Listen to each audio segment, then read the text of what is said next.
Yes are no అంటూ ఉండదు ఈ క్వశ్చన్కు. ఎందుకంటే 19 ఎలక్షన్స్కు ముందు జగన్మోహన్ రెడ్డి గారు ఇక్కడ ఇల్లు కట్టారంటేనే, కట్టడం అంటేనే ఇక్కడ అమరావతినే దాంతోనే వచ్చారు. కానీ 19 ఎలక్షన్స్లో గెలిచిన తర్వాత, గవర్నమెంట్లోకి వచ్చిన తర్వాత, అంతకుముందు చంద్రబాబు నాయుడు ముందు నుంచి 50,000 ఎకరాల డెవలప్మెంట్కే, ఇన్ఫ్రాస్ట్రక్చర్కే 1,00,000 కోట్లు అవుతుందనే వాస్తవాన్ని తీసుకొని దాంతోపాటు మిగిలినవి వేసుకుంటే అది ప్రొహిబిటివ్ కాస్ట్, అసాధ్యము, ప్లస్ అక్కడున్న కండిషన్స్, సాయిల్ కండిషన్స్ మిగిలినవి చూసి అది ఒక స్టేట్ అంత బర్డన్ మోయలేదు. ఆయన పెట్టిందేమో చంద్రబాబు నాయుడు గారు అప్పటికంతా చేస్తే 5,000 కోట్లే 5 ఏళ్లలో. హడావుడి ఎక్కువ చేసి రైతుల దగ్గర నుంచి భూములు అయితే తీసేసుకుని ల్యాండ్ పూలింగ్ కింద పెట్టిందేమో 5,000 కోట్లు, పెట్టాల్సిందేమో 1,00,000 కోట్లు ఎక్కువైతుంది. అది పూర్వపూర్వంగా పెరుగుతుంది అంటూ దాంతోపాటు ఈ అమరావతిని లెక్కలేక వేసుకొని ఎంటైర్ స్టేట్ మనది పైనుంచి కింది వరకు ఉన్న వివిధ ప్రాంతాల ప్రజల ఆకాంక్షలు దృష్టిలో పెట్టుకొని డీసెంట్రలైజేషన్ అని అన్నారు. అమరావతిని తీసేసి క్యాపిటల్ పూర్తి వేరే దగ్గర కనలా, అమరావతిని కలుపుకొని డీసెంట్రలైజేషన్ అన్నారు. సరే, మిగిలింది హిస్టరీ, వాట్ ఎవర్ ఇట్ అయిపోయింది. ఇప్పుడు ఎలక్షన్లు అయిపోయినాయి. అప్పటికంటే ఇప్పుడు చంద్రబాబు నాయుడు గారు చేస్తున్న చూస్తే ఇప్పటికే 1,00,000 కోట్ల అప్పుకు రెడీ అయినాడు. ఇంకెక్కడికి తీసుకుపోతారో తెలియట్లా. పోనీ దాంతో అయిపోతుందా తెలియట్లేదు. ఎందుకంటే ఇంతవరకు ప్లాట్లకు సంబంధించిన అమ్యూనిటీస్ ఇచ్చే పని మొదలు పెట్టలే. 64,000 ప్లాట్లకు మీరు క్రియేట్ చేయాలంటే లేఅవుట్లో 64,000 ప్లాట్లకు ఎకరాకు అది ఎన్ని ఎకరాలు అవుతుందో, థౌజండ్స్ ఆఫ్ ఏకర్స్ అవుతాయి. 10,000 కోట్లు, 20,000 కోట్లు ఎంతో అయితే ఫస్ట్ ప్రియారిటీ అది ఉండాలి. అది వదిలేసి 90,000 కోట్ల దాకా ఇప్పటికే 70,000-80,000 కోట్లు పాత కాంట్రాక్టులు మళ్ళీ రివైజ్ చేసి పునాదులు వేసిన వాటికి కూడా 4,000-5,000 ఎస్ఎఫ్టీ ఉండేది 10,000 పెంచి అవి ఒప్పందాలు చేసుకుని మొబిలైజేషన్ అడ్వాన్స్ నుంచి అటుపోతున్నారు తప్ప ఆ రకంగా 90,000 కోట్లు 1,00,000 కోట్లకు ఇప్పటికే అప్పులు దీనికి రాసి పెట్టేశాడు స్టేట్కు. ఇంకో 1,00,000 కోట్లు ఇస్తే అది తీసుకొని పెట్టేట్టున్నారు. సో ఇది ఎక్కడికి పోతుందో తెలియట్లేదు. కాబట్టి ఒకవేళ నువ్వు ఇది ఉంటే ఇక్కడ విజయవాడ గుంటూరు మధ్య పెట్టి నువ్వు ఉండి ఒక 400 ఎకరాలు అయితే సరిపోతుంది, నీకు ఇక్కడ కట్టేసుకోవచ్చు. అది జనరల్ సహజంగా ఎలాగో డెవలప్ అయ్యేది అవుతుంది అనేది జగన్మోహన్ రెడ్డి గారు ఈ మధ్య చెప్పారు. దీన్ని ఏ రకంగా రీడ్ చేయాలి మీరు అనేది దీనికి మేము చెప్పదలుచుకుంది ఏంటంటే, వాట్ ఎవర్ ఇంతకుముందు అనుకున్నది కూడా అమరావతిని తీసేసి అనుకోలేదు, అమరావతితో కలుపుకొని అనుకుంటున్నది. ఈ రోజు ఇక్కడ ఉన్నారు జగన్మోహన్ రెడ్డి. గత గవర్నమెంట్లు మేము అప్పుడు అనుకున్నప్పుడు ఇక్కడ నుంచి అమరావతి నుంచి రూల్ కూడా చేశాము. సో ఇప్పుడు మళ్ళీ ఇక్కడ ఉండి వస్తే మన ఖర్చు లేకుండా ఎట్లా రూల్ చేయాలనేది ఆలోచిస్తే విజయవాడ గుంటూరు మధ్య పెట్టండి అన్న, అండ్ దాని ప్రకారమే కంటిన్యూ చేయొచ్చు ముందు. సో పూర్వం ఉన్న 3 రాజధానులని ఇంటర్ప్రిట్ చేస్తూ వాళ్ళంతటి వాళ్ళు క్రియేట్ చేసింది ఒక తప్పు. డీసెంట్రలైజేషన్లో భాగంగా అన్నాం, ఆ డీసెంట్రలైజేషన్ ఉంటుంది.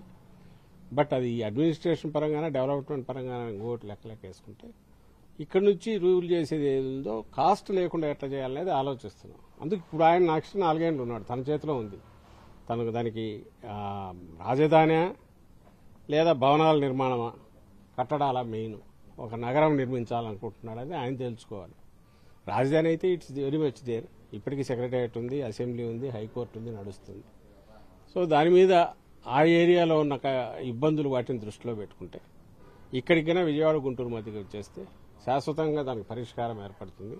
ఇంకోరికి మళ్ళీ వచ్చిన తర్వాత ఆలోచించాల్సిన అవసరం కూడా మాకు కానీ ఇంకోరికి కానీ రాదు. అంటే ఈ ప్రొహిబిటివ్ కాస్ట్ లేకపోతే, స్కాములు లేకపోతే, రియల్ ఎస్టేట్ స్కామ్ లాగా తయారు కాకపోతే, రియల్ ఎస్టేట్ వ్యాపారం లాగా చంద్రబాబు నాయుడు గారు చేయకపోతే అసలు ఈ ఆలోచనే రాదు. వచ్చినప్పుడు అన్ని ప్రాంతాల ప్రజల ఆకాంక్షలను దృష్టిలో పెట్టుకుని చేయాలనే దానికి నెక్స్ట్ స్టెప్. సో ఇప్పటికైనా ఆయనకు ఏదైనా కొంత ఇది పనిచేస్తే తన జోబులు ఎట్లా నింపుకోవాలో, తన కోటరీల జోబులను ఎట్లా నింపాలో కాకుండా దానికి సొల్యూషన్ చూపాలంటే ఇంకా 3 ఏళ్ళు టైం ఉంది తన చేతిలో, 3-4 ఏళ్ళు. You can complete it. ఆ చిన్న చిన్న చేసేసి రూల్ మొదలు పెట్టచ్చు. బట్ అది అక్కడి నుంచి అయితే అసాధ్యము. అన్ని 1,00,000 కోట్లు స్టేట్ భరించే పరిస్థితి లేదు. ఈ విజయవాడ గుంటూరు మధ్య అయితే మీకు ఈజీ అవుతుంది. ఇటు బందర్ దగ్గర నుంచి ఎలాగో అవుటర్ రింగ్ రోడ్డు వస్తుంది. ఇప్పటికి బైపాస్ అది కూడా జగన్మోహన్ రెడ్డి గారే పూర్తి చేశారు. ఇటువైపు హైదరాబాద్ పశ్చిమ సైడ్, వెస్టర్న్ సైడ్ హైదరాబాద్ కలపడానికి. ఇంక ఇటువైపుగా మనం అనుకున్నట్టు పూర్తి అయిపోతే, నెక్స్ట్ పూర్తి అయితే ఎంటైర్ రింగ్ రోడ్డు ఫామ్ అయ్యి మన బందర్ పోర్ట్ ఒకటి వస్తుంది, మచిలీపట్నం పోర్టు. సో ఇక్కడి వరకు 80 కిలోమీటర్లు టోటల్ ఎంటైర్ మహానగరం డెవలప్ కావడానికి అవకాశం ఉంటుంది ఇక్కడికైనా తీసుకుంటే. అక్కడే ఆయన బిల్డింగులు కట్టడము, ఒక నగరంలాగా తనే మొత్తం మాయాబజార్ లాగా కట్టాలని అనుకుంటే అది ఏమవుతుందో తెలియదు. ఎందుకంటే పునాది ప్రతిదీ 500 అడుగులో, 600 అడుగులో, 1000 అడుగులో పోవాల్సి వస్తుంది. డీవాటరింగ్కే 100 కోట్లు ఖర్చు పెట్టే పరిస్థితి వస్తుంది పోను రోజుకు. ఎందుకంటే రివర్ బెడ్లో ఉన్నట్టుంది అది. సో లక్షల కోట్లు అప్పు అవుతుంది, రియలైజేషన్ ఏమవుతుందనేది తెలియదు. సో దాని నుంచి ఇప్పటికైనా రాష్ట్రాన్ని కాపాడు, ఎందుకంటే అప్పు చేస్తున్నారు కాబట్టి అనే ఉద్దేశంతోనే జగన్మోహన్ రెడ్డి గారు ఆ సలహా ఇచ్చారు. ఆయన సెన్సిబుల్గా ఆలోచిస్తే సొల్యూషన్ అక్కడే ఉంది. దాన్ని అందుకోగలిగితే స్టేట్కు మంచిది, ఫర్దర్ అప్పులు ఎక్కువ కాకుండా, అండ్ రాజధాని అనేది కూడా శాశ్వతంగా ఫామ్ అవుతుంది. అది చెప్పదలుచుకున్నాను. ఆ సజెషన్ ఒక స్టాండ్గా తీసుకుంటారా సార్? ఆబ్వియస్లీ నేనేమంటున్నానంటే ఆ సజెషన్ ఇప్పుడు నేను ఇంతకుముందు ఎస్ఆర్ నో అని ఉండదు, దీనికి ఆన్సర్ ఇంత పొడవని ఎందుకు చెప్తున్నానంటే, వచ్చిన దాని దేని జగన్మోహన్ రెడ్డి గారు ఆలోచన చేయాల్సి వచ్చింది అంటే స్టేట్ భరించలేనంత కాస్ట్, దానివల్ల కూడా పూర్తి అవుతుందో లేని పరిస్థితిలో అప్పుడు డీసెంట్రలైజేషన్ ద్వారా వచ్చింది. సరే ఎన్నికల తర్వాత ఒకవేళ ఎన్నికల్లో ఇదేంటి వైజాగ్లో అది మొదలయ్యేది, ఇక్కడ లెజిస్లేటివ్ క్యాపిటల్ ఉండేది, జ్యుడిషియరీ క్యాపిటల్ కర్నూలులో ఉండేది. అవి ఏపీలో పార్ట్, ఇది ఏపీలో పార్ట్. మన అందులో లీనియర్ పై నుంచి కిందికి ఉన్నప్పుడు 3 ప్రాంతాలకు 3 ఇది ఉన్నట్టు ఉండేది, బాగుండేది. But that didn't happen. So we are practical, realistic Jaganmohan Reddy గారు. అందువల్ల ఇప్పుడు ఈ సొల్యూషన్ చెప్తున్నారు. కానీ ఇట్లా ఈయన ఊబిలో దించినట్టు నువ్వు సముద్రంలో తోసినాక నువ్వు మునుగుతావు వస్తావు, ఎట్ట పోతుంది స్టేట్, ఎట్ట పోతే నాకెందుకు అనే నుంచి బయటికి రావాలి ఆయన ముందు చంద్రబాబు నాయుడు గారు. వస్తే సొల్యూషన్ అక్కడే కనపడుతుంది. అది పూర్తి అయినప్పుడు వేరే ఆలోచనలు ఎందుకు వస్తాయి? అదే పనిగా పంతానికి పోయేది కాదు. రాష్ట్రాన్ని, రాష్ట్ర ప్రజలను ఉద్దేశించి, రాష్ట్ర అభివృద్ధిని ఉద్దేశించి, రాష్ట్రం అప్పుల పాలు కాకూడదని ఏదైతే ఆలోచిస్తున్నామో ఆ ఉద్దేశంతో చెప్పినది, ఆ ఉద్దేశంతో తీసుకున్న చర్య. ఇప్పుడు ఆయన చంద్రబాబు నాయుడు అప్పుల పాలు కాకుండా దాని ద్వారా రాజధాని పేరు మీద సొల్యూషన్ చూడాలంటే ఆయన చేతుల్లో ఉంది. అది చూస్తే ఈ ఆలోచన డిస్కషనే ఉండదు. ఫస్ట్ తనకిచ్చిన అవకాశం 5 ఏళ్లలో ఆయన పూర్తి చేయలేకపోవడం అతను చేసిన పెద్ద తప్పు.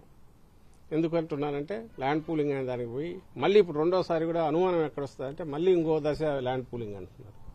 ఉన్నది చాలదని ఇంకో 40,000 ఎకరాలు తీస్తానంటున్నాడు. అంటే ఇది ఎక్కడికి తీసుకువెళ్తున్నాడో, ఎన్ని వేల ఎకరాలు తీసుకోవాలనుకున్నాడో, మరి దాని అన్నిటికీ ఇవ్వాలంటే వాటికి రోడ్లు వేయాలంటే ఎన్ని లక్షల కోట్లు అవుతుంది. దీని గురించి ఏదన్నా ఒక వైట్ పేపర్ రిలీజ్ చేసి చెప్పాలిగా. దీనికి ఇన్ఫ్రాస్ట్రక్చర్కి ఎంత అవుతుంది, దీన్ని ఏ రూపంలో తెస్తున్నాడు.